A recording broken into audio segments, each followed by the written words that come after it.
Top five, top five, top five. Ladies and gentlemen, welcome to the countdown. We are ranking the top 5 number 1 overall picks in the history of the NFL. The first overall pick, these guys have been scouted probably since their freshman or sophomore year of college, and they still prospered and made it out to the number 1 player of that year of the draft, and now they all have a chance to be a number 1 on our list. That's right. Top prospect pedigrees, high caliber college players that became superstars in the NFL. These are the 5 best ones, so let's get into it. But first, smash that like and damn sure subscribe. We coming back every single fucking week with some countdown heat. That's right. And before we get into the countdown, go check out Fan Gear Nation for some great jerseys. Not only do they got jerseys, but they got canvases for the wall, shirts, sweatshirts, and all of this for the low. But don't worry, we still got y'all with a discount code. That's right. This is PSO's official merchandise partner, so you can use code PSO15 for 15% off your first order. So go type in fangearnation.com while those low prices are still available. Support your favorite squad and save a good amount of money while doing it. And now, back to the countdown. So getting into number 5 to start the list, we got Cam Newton. Some people might be surprised at Cam making this list, Brandon. Some people might want Terry Bradshaw on this list. They might want Troy Aikman on this list. All these guys that have won more than Cam Newton. But did they play as good as Cam Newton? Did they put the film that Cam Newton put on? And see, when you talk about winning championships, everyone likes to make it about the quarterback. But there's 22 players on the field that go and win that championship. There's coaching staffs. There's all these things that go into it. Obviously, the quarterback's going to get a lot of credit for it. No disrespect to Terry Bradshaw's 4 Super Bowls. No disrespect to Troy Aikman's 3 Super Bowls. But they had all-time players on their team that helped them get to that point. And Cam Newton, with no all-time players on his team, a mediocre at best supporting cast, still led his team to the Super Bowl, was very close to winning it, if not for an all-time player in Von Miller and Peyton Manning helping lead the Broncos to that victory. So you can't really hold the winning thing against Cam because he did everything he could to put his team in a position to win. He did things with his legs, did it with his arms, had the most rush touchdowns of any quarterback ever, and just had MVP seasons, was dabbing on guys, had a huge impact on the game that will be remembered for years to come, and that's why he's one of the best number 1 overall picks of all time. Even though there's quarterbacks like Michael Vick, I don't think there's another quarterback in the game that has added more flair and more moxie than there has been in Cam Newton. We're talking about Scram, had one of the greatest rookie years of all time, No doubt. has the most rushing touchdowns of a quarterback of all time. And during his time in the league, I think besides Adrian Peterson, there's no other player in the league that you want running at you than Cam Newton. You do not want him running towards you. Massive 6'5", 240-pound quarterback, unanimous MVP, 35 touchdowns, 10 picks. I don't know if it's unanimous, but he goddamn for sure should have been close. Yeah. Super Bowl, did not win a Super Bowl. But like Rob said, this is the ultimate team game. We're talking about football, and he still winded up with a subpar roster, guiding them to the chance of winning a Super Bowl versus that Broncos team. And there's been a lot of close plays in that game. You think about Cam reaching out and not getting the ball. Think about the big plays Von Miller made, Peyton Manning as the quarterback on the other side of the field. It was a tough matchup, and it was tough for them even to get there. But I think there's no doubt that Cam Scram Newton was not only one of the greatest college football players of all time, but he's one of the greatest number 1 overall picks of all time. Put some respect on his name. Yeah, great point. They had the college career that could rival a lot of players out there, especially that senior year at Auburn, transferring from Florida, all those things. So he came in with the prospect pedigree, with the size, with the passing ability, and he turned it into one of the best careers that we've seen, even if it didn't have a Super Bowl ring to show for it. Yeah, faltered off at the end of his career, but he took a lot of hits. Shoulder couldn't take it anymore, but he's still one of the most feared quarterbacks of all time. Exactly. Just like this guy back in the day at number 4, Joe Namath, one of the ballsiest quarterbacks in the league for sure, B.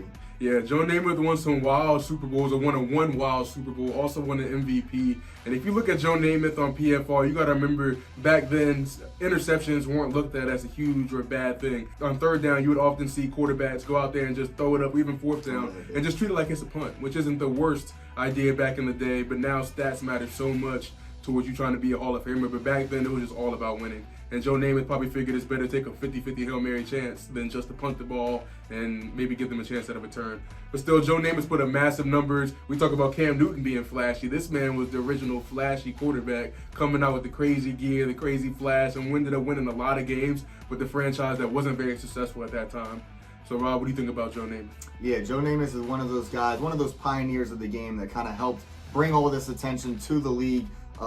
Major player during the AFL-NFL merger. He started half of his career in the AFL, won all these accolades during his time there, the MVP or Player of the Year, whatever they called it back then. And then it, transferring into the NFL was right during that time where they won that big Super Bowl, won that upset where he guaranteed it, let everyone know we're going to go win it. No one believed him but himself, and he got it done. And so that's a part of Joe Namath's legacy that has continued on for decade after decade after decade and will continue to do so, partly because the Jets have never found a quarterback to replace him to this day. And he's still the greatest quarterback in Jets history and still one of the greatest #1 overall picks of all time. Still the most talked about Jets quarterback to history to this date, but that might be changing soon with Aaron Rodgers on the way.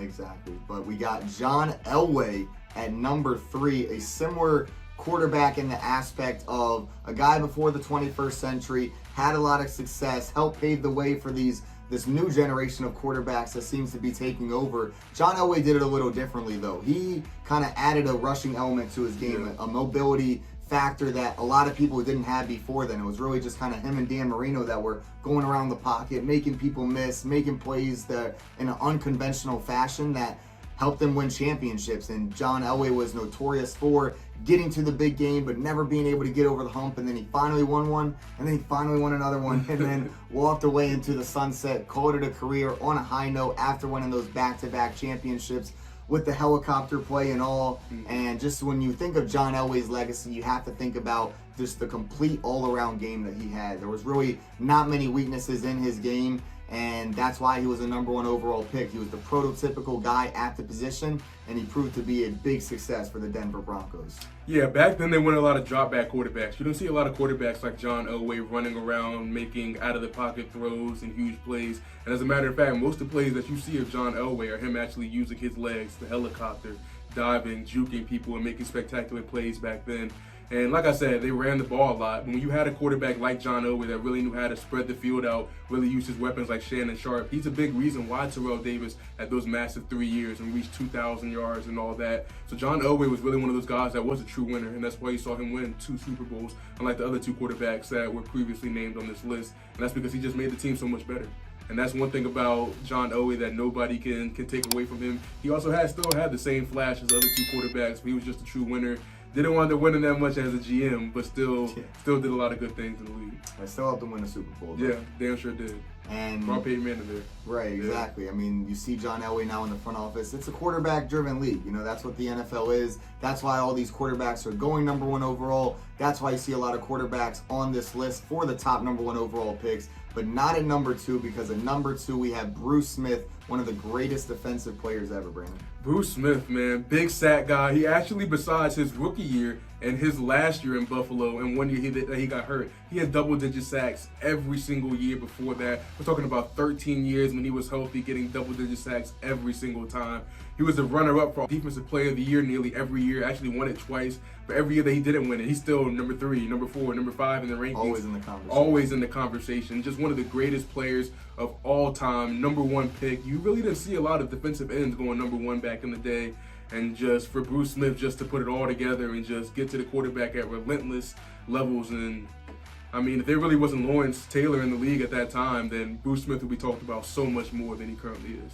Yeah, you got Lawrence Taylor, you got Reggie White, and you got Bruce Smith. Those are the top 3 greatest edge rushers, defensive players, whatever you want to call it. They were relentless, like you said, at getting to the quarterback, just always making plays in the backfield. And Bruce Smith was the only one to do it at the #1 overall pick position. Lawrence Taylor, Reggie White, both top 5 picks in their own right, but not at the #1 spot. Bruce Smith had to elevate himself amongst the competition, amongst the quarterbacks, and back then running backs were getting taken #1 overall because that's what the faces of the franchise were. But Bruce Smith kind of changed that as a defensive player, going at the top of the draft, proving to have that big impact that he was worth the #1 pick. I don't think anyone's going back and saying like, oh, they shouldn't have got a defensive player or anything like that. No, he made it clear that he was going to be one of the best defensive players of all time, and you don't even have to put defensive in front of it. He's just one of the best football players that we've ever seen, and to go at the top of the draft at his position just shows how impressive of a player he was entering the draft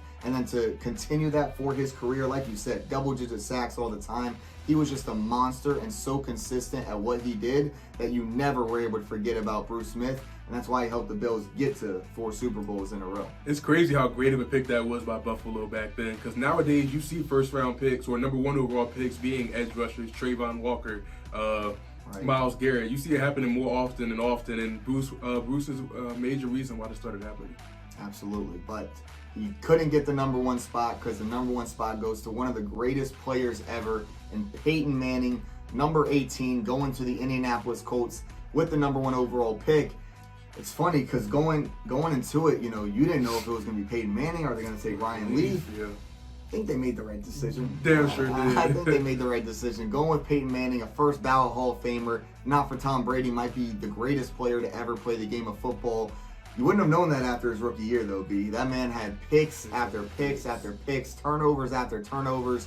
But it was those mistakes in his rookie year that, because Peyton Manning's such a smart player, such a cerebral player, such a high-level understanding of the game, he learned from everyone. He made sure he wasn't going to make the same mistake twice. He learned that, okay, if I throw the slant route and it gets picked off by the faster cornerback, that window gap that he had at Tennessee, it's not there anymore in the big leagues. And so once he picked that up, there was no stopping him because he just completely controlled the offense, calling all these audibles, all these Omahas at the line of scrimmage, dictated the game unlike any player we've ever seen, and that impact that he had from above the neck still remains to this day, and it's a big part of how the quarterback position is played.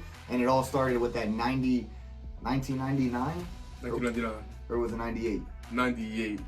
99, one of the ones right before the 21st century that completely changed the game, put Peyton Manning on the map, and really helped evolve the quarterback position to what it is today.